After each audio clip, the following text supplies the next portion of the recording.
ओम श्री परमात्मने नमः। समर्थ रामदास स्वामी रचित मनोबोध श्रृंखला की यह 104वीं कड़ी। मूल मराठी श्लोक।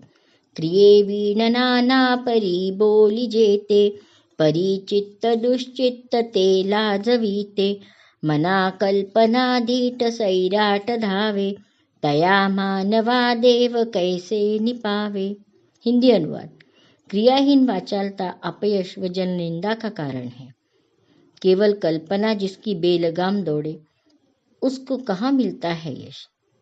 चुनाव के समय यह अनुभव आता है। कई आश्वासन दिए जाते हैं, पर बाद में आश्वासन देने वाले गायब हो जाते हैं। ऐसी परिस्थिति में नितिन जी गडकरी और देवेंद्र जी फडणवीस यह अपवाद है। उन्होंने जो कहा वो करके दिखाया। नागपुर की प्रगति में उनका सबसे बड़ा हाथ है। जिसका मन भटकता हो उसे किस प्रकार यश प्राप्त होगा।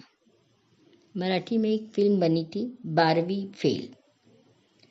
इसमें 12वीं में फेल हुए एक मनोज शर्मा नामक लड़के की कहानी बताई गई है, जो बाद में आईपीएस अफसर होता है। मन अगर एकाग्र नहीं है तो सफलता कैसे मिलेगी। एक एक आविष्कार के लिए वैज्ञानिक घंटों अपना समय, अपना अस्तित्व भूलकर बिताते हैं, काम में जुट जाते हैं, तभी हम सुखी रह सकते हैं। एक किस्सा सुना था। एक वैज्ञानिक ने अपने दोस्त को घर पर खाना खाने बुलाया और वह वैज्ञानिक प्रयोगशाला में था। उसने प्रयोगशाला में बैठने के पहले पत्नी से कहा कि मेरे दोस्त आने वाला है, और उसके बाद वो अपने काम में इतना खो गया। पत्नी जानती थी कि ऐसा ही होने वाला है। जब खाना खाने के लिए दिए गए समय पर उनके मित्र आए तो पत्नी ने बता दिया कि हम दोनों ही एक साथ खाना खाएंगे। यह हम बता नहीं सकते कि वो सच में प्रयोगशाला के बाहर आएंगे या नहीं खाने के टाइम पे। तो आप इसको गलत मत समझना, अपना अपमान मत समझना। और उन दोनों ने सच में ऐसा ही हुआ, दोनों ने मिलके खाना खाया। ये वैज्ञानिक मनुष्य बाहर आए ही नहीं, और जब वो दोस्त खाना खा के चला गया उसके बाद ये घर आए, और जब घर आके उन्होंने देखा कि डाइनिंग टेबल पर 2 थालियां हैं, तो उन्हें लगा कि मैंने तो खाना खा लिया है, शायद मैं भूल गया खाना खा लिया, और वे वापस प्रयोगशाला में चले गए। इस हद तक अपने काम को भूलकर, अपने आप को भूलकर कोई काम करता है तो उसे असफलता कैसे मिलेगी। ऐसे सभी महान लोगों का चरित्र पढ़कर, उनके बारे में जानकर केवल फायदा नहीं है। तो उन्होंने ये सब सफलता कैसे प्राप्त की, उनके नक्शे कदम पर चलना, उनके अनुभवों से कुछ सीख लेना, ये ज़्यादा ज़रूरी है।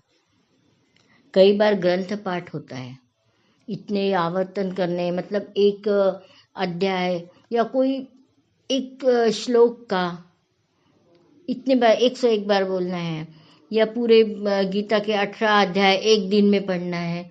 ऐसे बहुत से नियम लोग करते हैं, पर जल्दी जल्दी जल्दी ख़त्म करने की इसमें स्पीड में पढ़ते गए तो इससे क्या फ़ायदा होगा।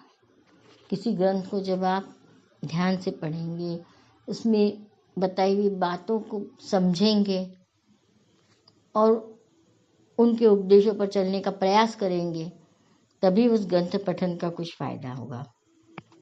हनुमान चालीसा पढ़ी तो हनुमान की तरह बलशाली होने का, हनुमान की तरह दास्य भक्त होने का अगर प्रयत्न करें तो हमारा जीवन सफल हो।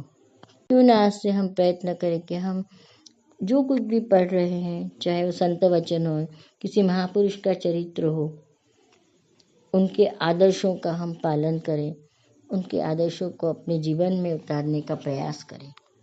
जय जय रघुवीर समर्थ।